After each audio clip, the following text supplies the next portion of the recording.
The Word of God is alive and powerful, sharper than any two-edged sword, piercing even to the dividing asunder of the soul and spirit, and of the joints and the marrow, and is a critic of the thoughts and intents of the heart. All Scripture is God-breathed and is profitable for doctrine, for reproof, for correction, for instruction in righteousness, that the man of God might be mature, thoroughly equipped unto all good works. Study to show thyself approved unto God, a workman that needeth not to be ashamed, rightly dividing the word of truth. Psalm 119:33-35 says, Teach me, O Lord, the way of your statutes, and I shall keep it to the end. Give me understanding, and I shall keep your law. Indeed, I shall observe it with my whole heart. Make me walk in the path of your commandments, for I delight in it. 1 John 2:3-6. Now by this we know that we know him, if we keep his commandments.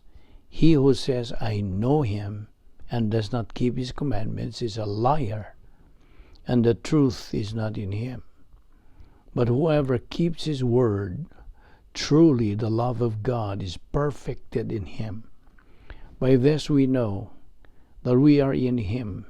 He who says he abides in him ought himself also to walk just as he walked. 2 Corinthians 7:1. Therefore, having these promises, beloved, let us cleanse ourselves from all filthiness of the flesh and spirit, perfecting holiness in the fear of God.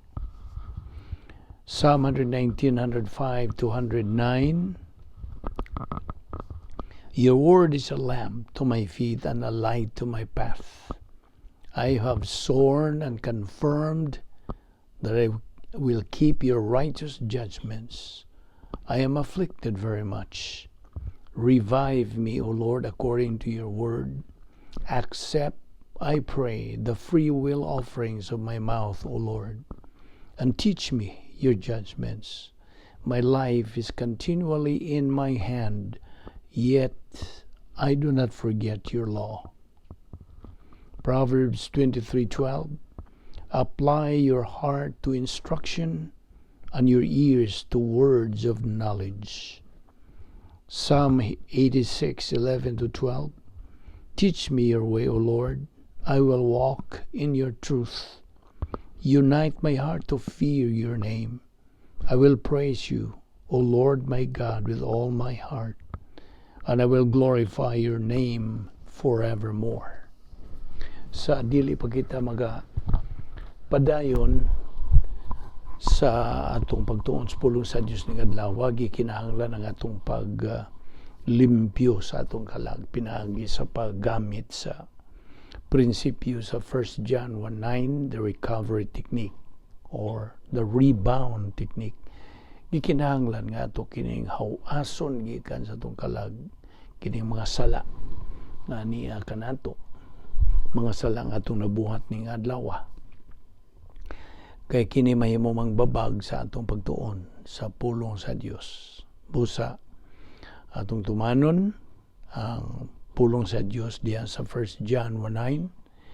If we confess our sins, God is faithful and just to forgive us our sins and to cleanse us from all unrighteousness.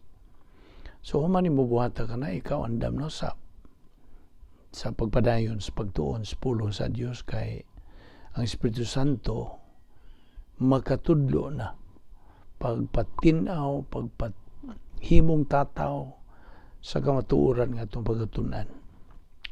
Apan alang kanimo higala nga wala pa'y kaluwasan, who is still an unbeliever, giawhag ka, gidapit ka sa paggamit niya ng imong free will sa paghimo sa labing manungdanong desisyon sa tibuok mong kinabuhi.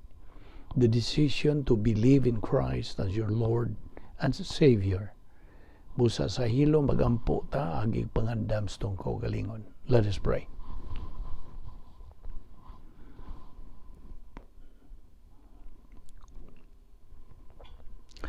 Balaan na mo nga Dios, nagapasalamat kami kanimo na tanan sa imong pagdala na usab kanamo ning napita karon aron kami makapadayon sa among adlaw-adlaw nga tulumanon nga maong pagtuon sa imong pulong.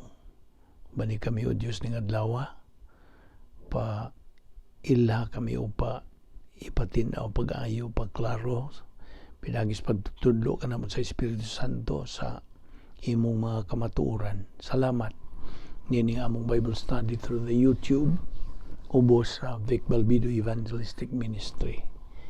Kining tanan among ipasalamatan sa ngalan ni Ginoong Jesucristo.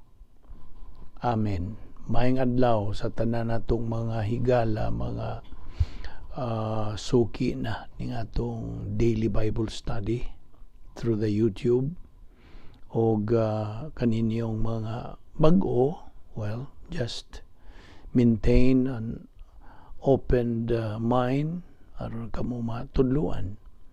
Just be positive o kaninyong mga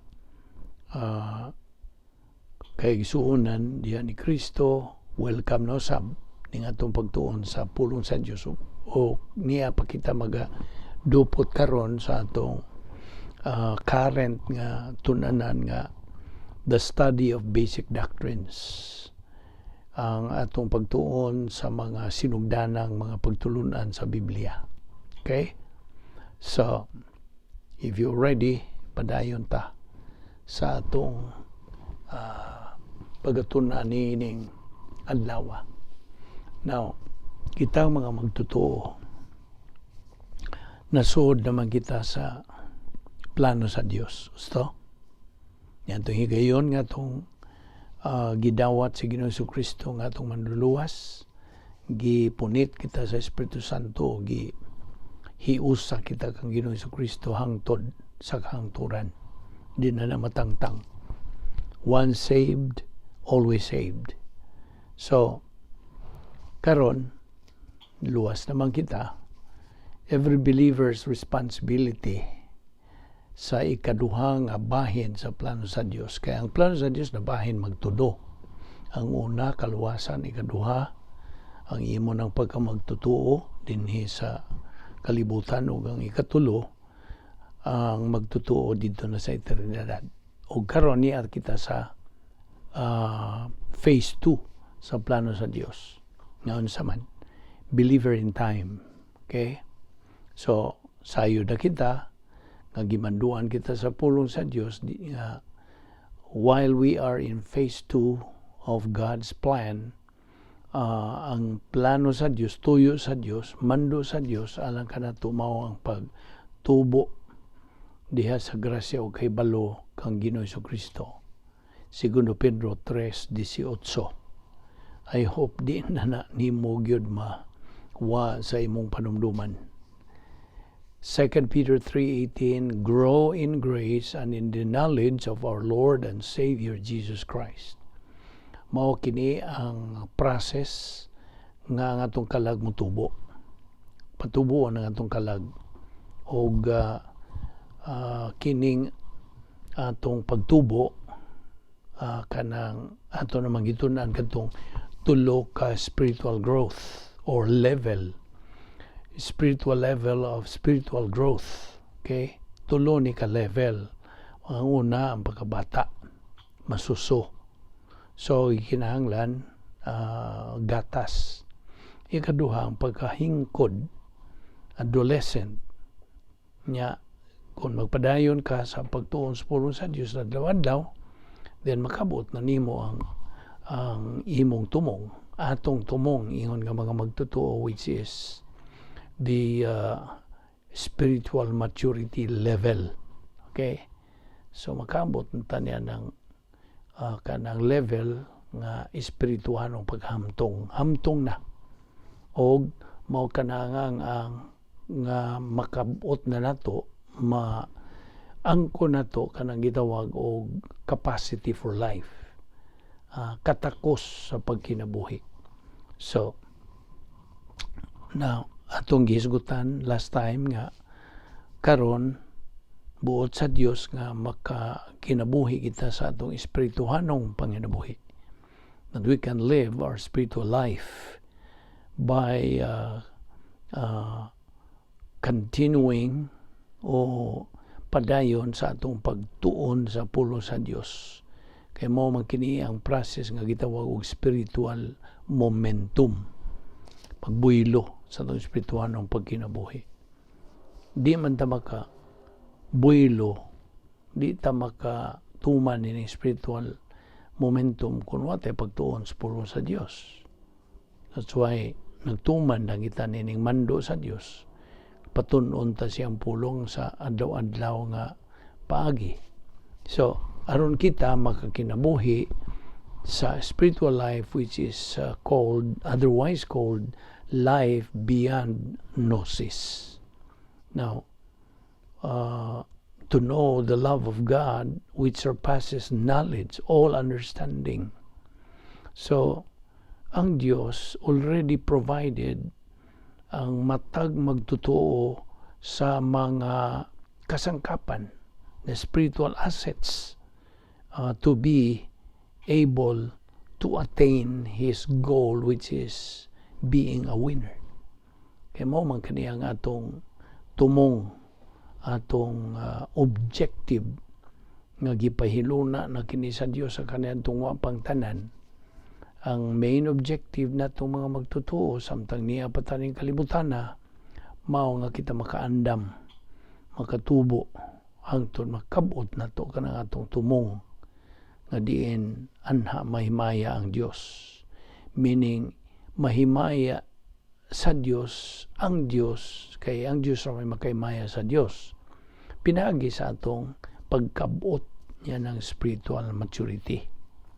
Inikabot nimo ingon nga magtotoo, then God glorifies God. Kaya nakita man niya nga ikaw anak niya nga nagatuman ka, kanang kabot ka sa tumong natong mga anak sa Dios. Kita are already children of God. We are members of the royal family of God. Atong higayon nga itong idawat sa Ginoong Kristo atong manluluwas. Di man din na kay kini-review raman po ni.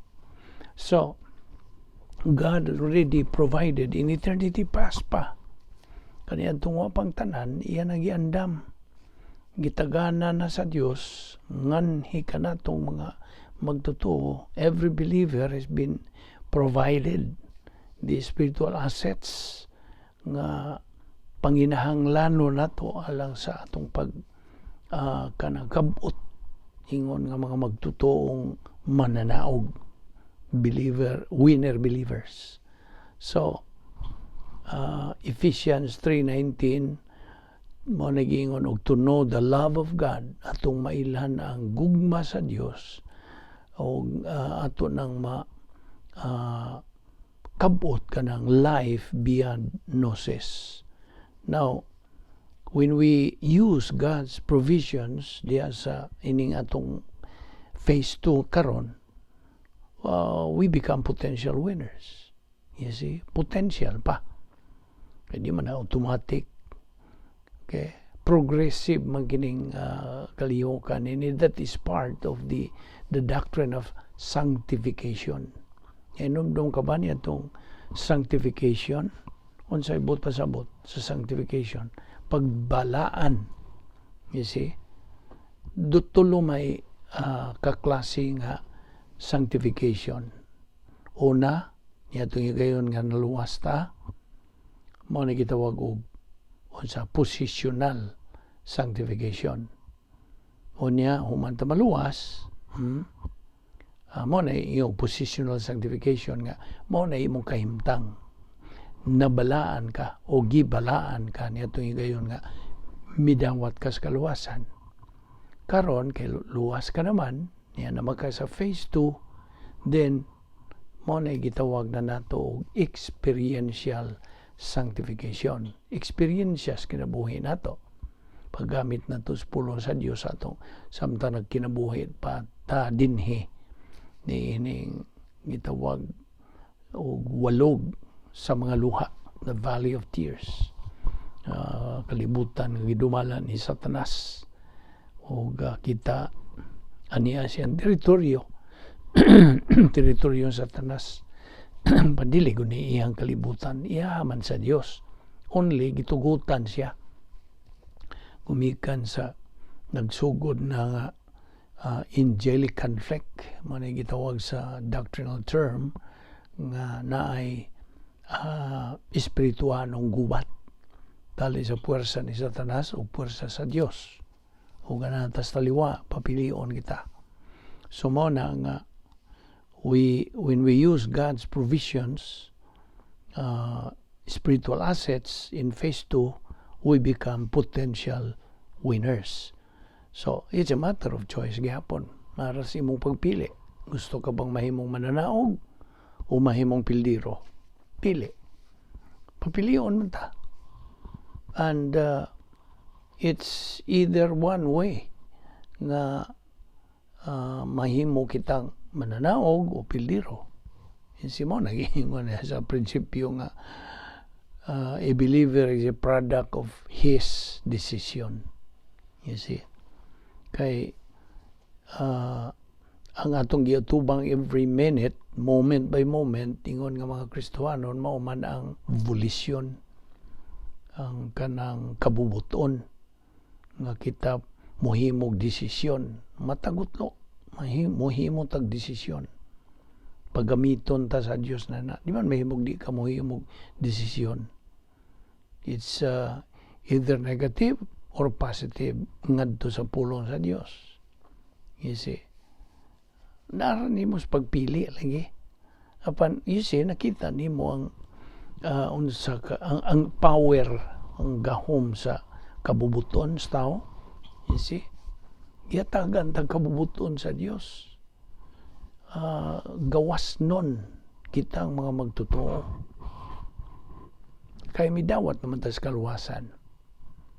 Mao nang pagtuman ka na sa John 8:32, I shall know the truth, and the truth will set you free. Karon sa di pa luwas ang usa ka tawo, ang buti pa sabot na you shall know the truth, ang kaluwasan, and the truth will make you free. So na free ka, gawas nun ka na. You are no longer in bondage sa kanang kasalanan. Kaya itong higayon nga midawat kas kaluwasan, ang tanan nimo mga sala kaniadto, sala karon, sala sa umaabot, ipasaylo man na sa Dios. It's all blotted out tungod niya itong gibuhat ni Ginoong Jesucristo dito sa cross. Nagkasabot ka? Tanan ang atong mga sala gipanas unsay nga blotted out. Apan lain na pong isyo kung magkasala ta karon nga ingon nga mga magtutuo na. Magkasala pa man gyud ta kay niya pamanta sa atong unod nga naadiha ang kinaiyang mga sasala. So mao na nga sa diha nga kita makasala kay mao man ay hinumdum ka atong ihisgutan nga that is the one revocable absolute. Ma-revoke man na sa diha nga kita makasala, makabuhat og sala. Sa diha makabuhat og sala, then ang Dios nag-andam gyapon og grasya sa pagsulbad niya na pinaagi sa 1 John 1:9, the recovery technique or the rebound technique. If we confess our sins, God is faithful and just to forgive us our sins and to cleanse us from all unrighteousness. Nana, grasya gyud tanan nagalihok. Gikan niyadtong bisan gani sa pagkamaluwas, grasya na ang galihok. Apan nimo nga magtotoo ang tinuod yung paglihok sa grasya dihang 1 minute after you got saved, diligay 1 minute, 1 second human kamaluwas, ang grasya sa Dios naglihok na hangtod nga kuhaon ka na sa Dios din gikan dinis kalibutan. Grasya ang nagalihok. Okay? It's all grace all the way. So mo na nga nakita nimo unsa ka powerful ni ning atong volition. Wa ka makaamgo niya na. God gave us total freedom. Hingpit nga kagawasan sa pagpili. Hingpit. So you are free. You have that freedom. Apan, bantay, basta mo yun kung apan. With that freedom goes responsibility. Kasabot ka? Mag-uban yan na, musunod yun na, mao ang imong pagpanubag. Ang buti pasabot, sa matag himo ni mong desisyon, ikaw rin ang manubag. Huwag lain. Tingali mong basulon itong imong mga hinigugma baron, imong asawa, imong bana, mga anak baron. Dili, may labot sila. Kinsa anday mo himong desisyon, sila ba o ikaw? Ikaw man. So mo ikaw mo tubag sa imong gihimong desisyon. Basta? Nagkasabot ka? So mo na importante bililhon kayo kining atong paggamit sa atong kabubuton kay hinatag na sa Dios, free will. So mo na nga at the point of salvation, God provides the believer pila to ka irrevocable absolutes, irrevocable assets, 39 katluag siyam o naay usa nga revocable asset. So when you are born again, you became a new creature. Bago ka nang binuhat. Now, sa ito'y tawag na to sa magtuto, dili magtuto, sa ito'y Grigo nga pulong, nga ilang gi-describe kini. An unbeliever, dili magtuto, is termed sokikos sa Grigong pulong. Sokikos, P-S-U-C-H-I-K-O-S, sokikos. Apan ang usa ka magtutuo nga karnal, okay, karnal. Kano sa man makarnal ang magtutuo? Sa panahon nga siya makabuhat og sala, gitawag ni siya sa Grigong pulong og sarkikos, S-A-R-K-I-K-O-S, sarkikos. Pabida to ang giingon ni mong ang usa ka sarkikoy magkinabuhi sama sa sokikoy.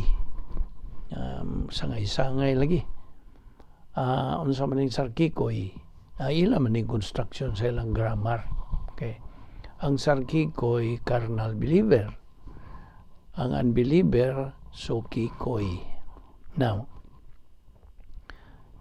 unsa man gyoy kinaiya atong tutukan ang kinaiya sa magtutuo nga karnal. Unsa kinaiya? Well, matarong sa kaugalingon, kanang mapahitason, or kanang, of course, diya sa ilang sulod kana, kanang matarong silang kaugalingon, mga relihiyoso, legalist, arrogant people. Maning mga tawhana nga kinalisdan tudluan. You see, mo na nga this is the ingnon ta nga professional hazard gining pagkakarnal. Professional hazard natong mga magtutuo. Kaya mo manay mo laugaw sa atong kinabuhi nga espirituhanon. Mao lang, of course, kinipaagi man ni Satanas o sa iyang mga demonyo nga kanato nga nagpadayon sa pagtuon sa pulong sa Dios, pangitaan magyud ni Satanas o mga demonyo nga mababagan ning atong pagtuon sa pulong sa Dios. Pangitaan yun nilang paagi. by all means, pangita pagi nga maundang ka, muhunong ka sa imong spiritual momentum. Panalitan na kitay lapagi nga na di ka makalakaw kay na ay kabilinggan. Okay? So, gituyo nila naghimo pagi nga mababagan ka. Adi sa kung magtuon. Kay mo nimo kana. You see? So, ang tod nga di nakamakapadayon.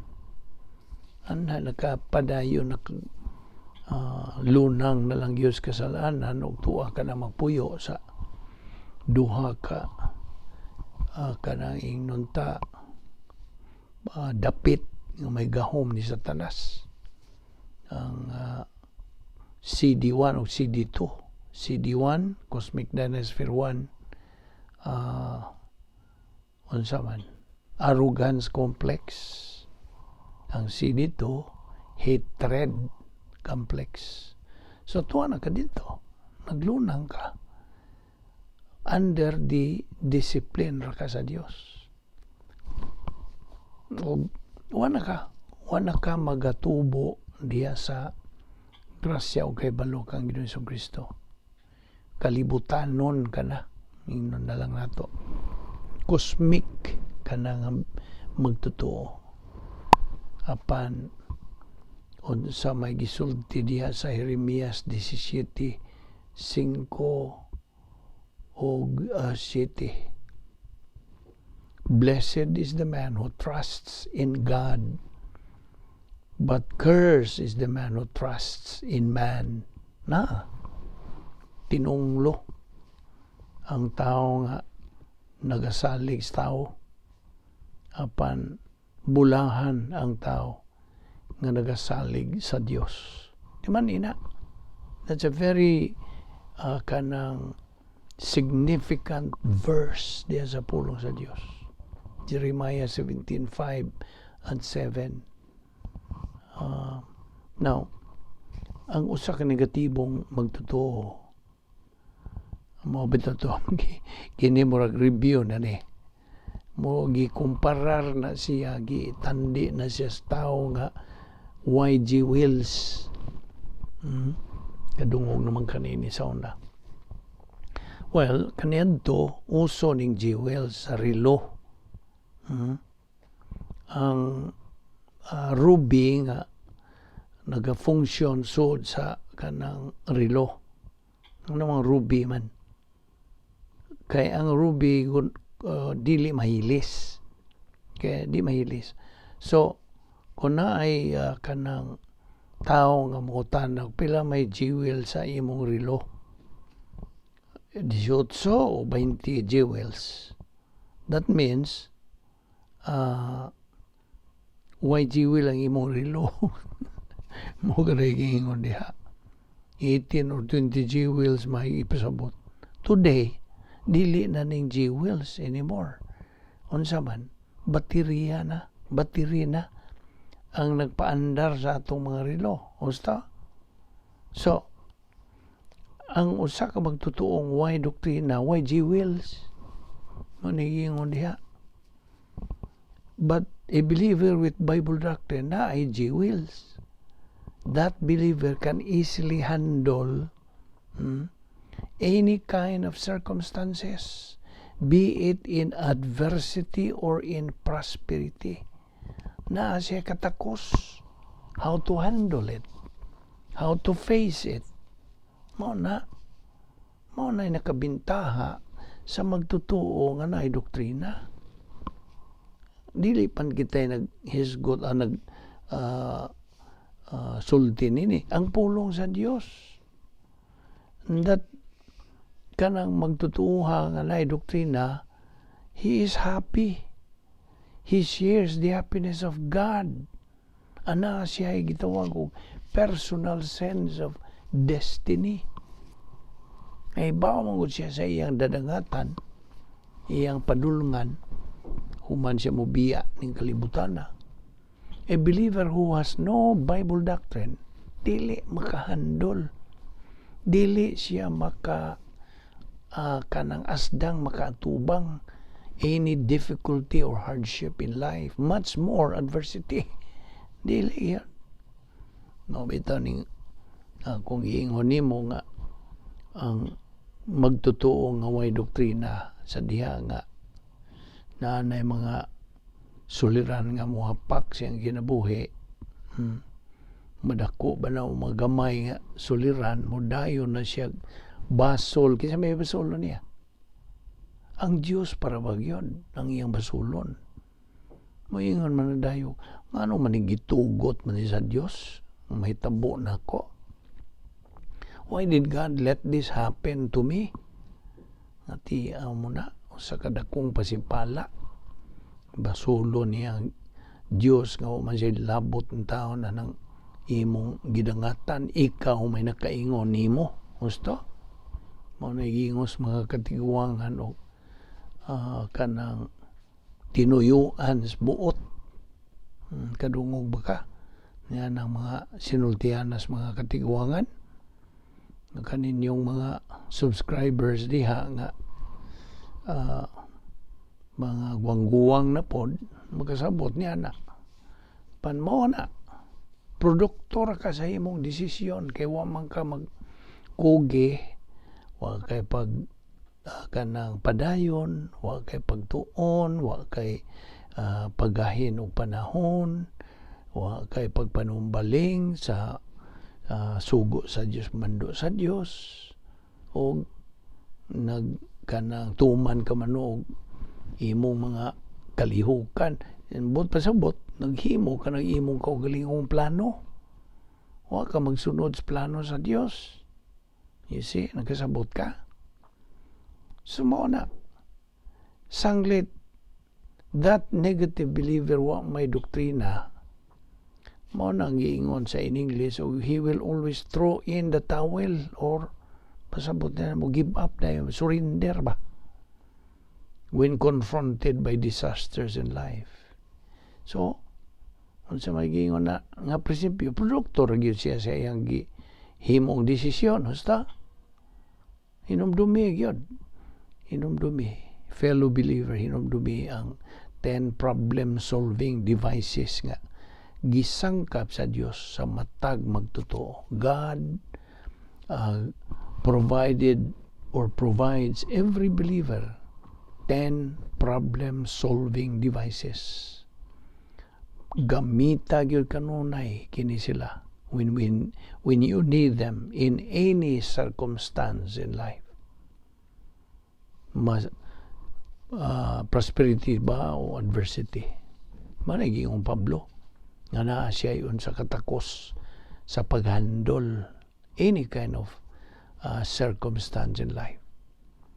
So, once you are able to handle any circumstance in life, you are a winner. Winner believer ka, not loser. You see? So, mo na nga niyata sa second phase o phase 2 sa plano sa Diyos, believer in time. So as we continue living in time sa kining atong pagpadayon sa pagkinabuhi niining kalibutan na, we are supposed to be instructed by God's royal family honor code guidelines. Now, guidelines mao man ni kanang giya ka nato ang pulong sa Dios ra, ang tinuod nga giya sa atong Kristiyanong pagkinabuhi. Unsa gisulti sa Psalm 119:105, your word is a lamp unto my feet and a light unto my path. Na suga na, kalamdag na sa atong alagianan ug lamparahan sa atong mga tiil, lamp of our feet. Kasabot ka. Now, niya pangutana ra ko nimo. Why is the spiritual knowledge of a believer important? Ngano man? Ang tubag tungod kay That is his only basis to live. God's will, God's purpose, God's objective sa iyang kinabuhi. Mao na. Ikinahanglan kining espirituhanong kaalam. Mao ni atong gipagtun-an kining mga prinsipyo, mga kanang doctrinal rational nga atong gipagtun-an. Kung why pulong sa Dios, no kaalam, why knowledge or wisdom, you can pulong sa Dios, a believer is not going anywhere in his spiritual life. Wala. So, apan naaman lagi kabubuton, naaman lagi tayo kabubuton nga hinatag sa Dios. All believers have been given by God volition, free will. And with that, he always faces volitional responsibility in every aspect sa iyang Kristohanong kinabuhi. Sabtag yun na. So, ang looy yun, kay karong panahon na many Christians today think na sila na kinabuhi sa Christian way of life, even if they don't have Bible doctrine. Di man mahimo na. So, saan man mo pag kinabuhi sa Christian way of life, kung wa kay pulong sa Dios, diya sa imong kalag. Now, this may sound murag offensive, tingali ang hingtungdan yun ni sao man ta. Kung naigo ka ni mo, nag-iingon diya sa itong popular na itong Bisaya nga, di man na Bisaya, tinagalog man nga, bato-bato sa langit, ang matamaan, huwag magalit. Now, actually, sa wa pa ni mo madungog ni, gitun-an na ni nako, naigo na kong daan. Ako'y naunag kaigo. Sa wa pa ni, unsa, i-share diyan nimo. Kung mo yung kag matang mura mag-ako'y igo ni, anong nakailam ni siya nako? Nga, wara ba ko'y labot, wa ko kaila nimo. Bunta sa bot nga, niya ragod ta sa YouTube. Kung ang imong nadungog, offensive, sakitan ka, okay mahimo. Kitang tanan may igo ni. Ang rumbo ni tanan. Mo bitaw na nga, sakit ang kamatuoran kung ikaw negatibo. Sirado gani imong pangunahuna. You have a closed mind when you hear the truth, the Word of God. Sakit yan. Sakit. Apan sa diha nga magpositibo ka, you are positive in your response. Ni anang kay ang pulong sa Dios stimulus man na. Pag-agda, pag-aghat man na. Gikan sa Dios. O na nga, magpositibo ka, di na nasakit ni mo, kundi it becomes honey. No, na i-descriptions Biblia. Kanang, unsa may binsayag honey. Kanang, tamis ba? Tamis na nakayo ni mo. Makaamgo na ka nga, kana alang sa mong kaayuhan. Kaya sa magituyo sa pulong sa Diyos. Ang tuyo sa pulong sa Diyos, mao nga imong gamiton. Dili kay tuon-tuon, magtuon-tuon ka lang diha, magsusag-o ka na lang diha, bisag magsigi kag basa sa Biblia. Apan way naga giya kanimo nga gitugyanan sa Dios sa katungdanan. Nag-imo-imo ka lang tuon, you do not reach anywhere. Tapaw ra. Mahog na lang yun ang mga tinawhanon. Nag-ingon og academic knowledge ra na imong nibuan. Why unsa metabolized Bible doctrine? Kay the only doctrine that is usable sa imong Kristohanong pagkinabuhi Maura kadtong doktrina nga na-metabolize. Ako man ang gihubad sa Visayan o nagaling.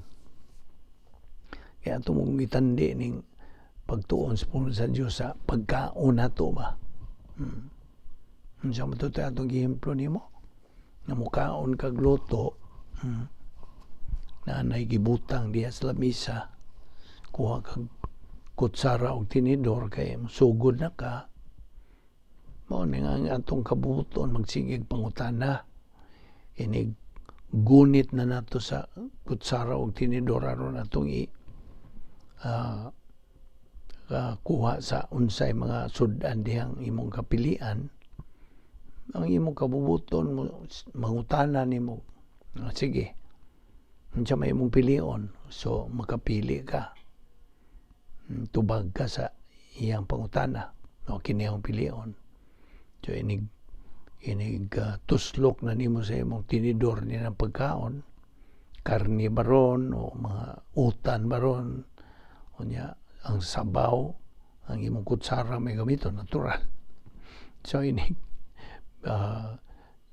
butang na nimo sa sa unsay imong napiling pagkaon, ngutanan na pud na imong kabubutog, karon usapon man na nimo o di. You see, mo ni ang process nya. Inig-usap nimo kay yung kahong usapon. So inig-usap nimo, ngutanan na pong imong volition, imong kabubutog, imo ba nang tunlon o di.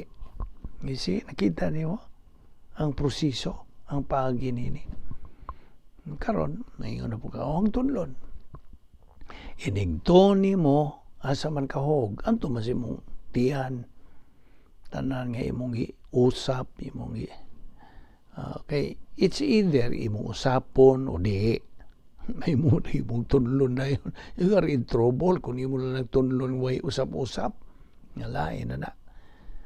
So, magsunod sa hustong, pagi. Apan kung imo na nang gituon, kay giusap na nimo, kanang nasugod na ito galing. Yes, napino na dito na, di na makita nimong karne, kay sagol naman ito karne, isda, maron, sabaw, maron, unsa pa dihang imong giton. Pagtuon na nimo, hog dito sa imong tiyan, ang pangutana, diha ba kay gibuhat? Inigahog na sa imong gikaon mo, hog dito sa imong tiyan, diha ba kay gibuhat? Did you do something or did you do anything? Wala ba? Grasya to'y. Nakita nimo? Grasya. Kung maon to, ang grasya na sa Dios may naglihok nito nga tunawon na tong tanan. Mao na gitawag na ko og nagaling. Nakasabot ka? Mao na nagaling na tong tanan nga imong gikaon og human to magaling didto kanang mo spread na dito sa tanang silda sa imong lawas adto na tanan. Og mao na maghatag kanimo kalig-on kabaskog sa imong lawas. Nagkasabot ka? So mao na ang process of metabolism.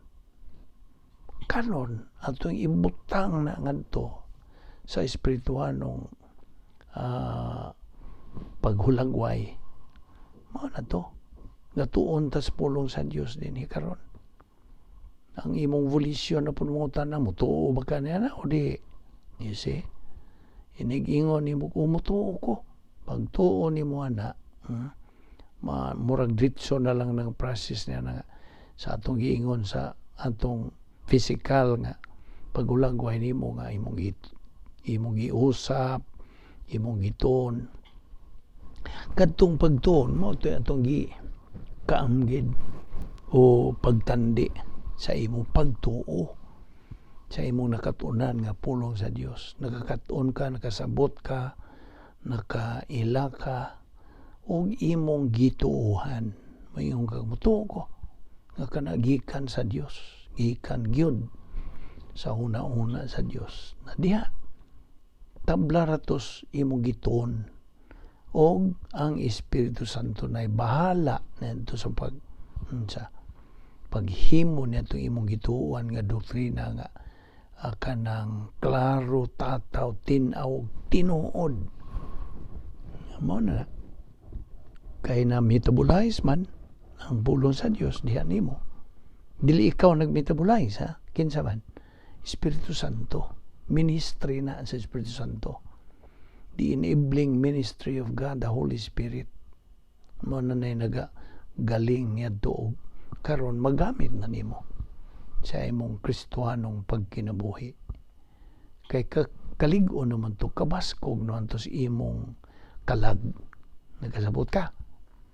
Kadto agi o bagtuman sa 2 Peter 3:18. Grow in grace and in the knowledge of our Lord and Savior Jesus Christ. Mao na ang process. Og anha magatubo ang imong kalag. I hope na kanang natuhog nimo o na sabtan nimo kayo kini nga atong pagtandi nini. Kay kini manong danon kini sa atong pagkinabuhi ingon nga mga Kristohanon. Bitaw kang giingnan nga dili duwa ni pagka-Kristohanon oy. Labihan ka mabulokon pagka kanang nindot sa Kristohanong pagkinabuhi. It is a unique, sophisticated, fantastic, fabulous life. Kung magsigi kag tuon, magsigi kag tubo. Apan kunwa, no, you will not experience that. Dili yun. Mao na nga kinipaghagit kanatong mga Kristohanon. Grasya niyo grasyang paagi sa Dios nga kanang gipaklaruhan tanini, gipatin-awan gid tanini. Mao bitaw to iyon ni mga kini nga atong panahon sa simbahan karon church age is a mystery age. Kini nga atong gipangtun-an nga mga kamatuoran, mga pulong sa Dios gikas Biblia. Mao ni gitawag og mystery doctrines. Mystery. Kay niya man ta sa mystery age of the church age. So mo na anha nimo makita unsa ka mabulungkon di ay kini nga atong pagkinabuhi ingon nga mga Kristohanon dinhi ning panahon sa simbahan. You see, bisan silang Abraham, silang Moises, silang mga giant believers nitong panahon na ilang panahon ingon gyud bisas David miyo, I long to see the day nga maka-experience unta ako sa karon mag-experience nato ingon nga mga Kristohanon. Kita nimo? Dili ingon-ingon ning atong pagkinabuhing Kristohanon oy. Ang Dios buot nga kita mahimong mananaog ning aning atong panahon og didto sa eternidad. Kay unsa may buot pasabot?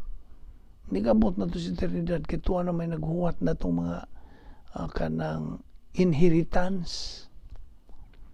Giandam na ni sa Dios diatang higayon nga hingdawat ang Ginoong Kristo unsa automatic dayo nga tuwa na giandam na tong inheritance dito sa langit para nimo with your name carved in it.